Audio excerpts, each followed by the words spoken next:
করছো, আগে পাটাকে উপরে তুলবে, দেন এখান থেকে পাটা খোলার চেষ্টা করো, so this position, and then এখান থেকে দেন ব্যাক, আবার দিস পজিশন, দেন এখান থেকে পাটা খুলবে, এন্ড যখন পাটা খুলছো কোমরটাকে সামনের দিকে পুশ করো, তবে ওই পাওয়ারটা যাবে এখান থেকে, এই যে গেল এখান থেকে কোমরটাকে সামনে, মাথায় ঢুকেছে, আমার কিকটা উপরে যাচ্ছে না।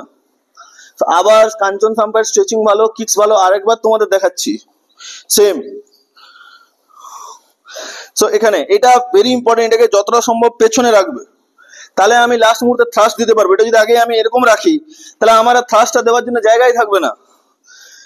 অ্যান্ড এখান থেকে ধর, এটা ধর, দেন এখান থেকে টার্ন করার সময় কোমরটা দিয়ে পুশ করো, এই পুশটা ভেরি ইম্পর্টেন্ট।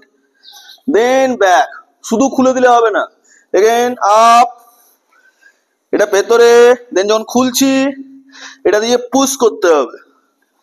ক্লিয়ার? এবার দেখো স্পিডে করলে এই পুশটা মাথায় ঢুকেছে। চলো আবার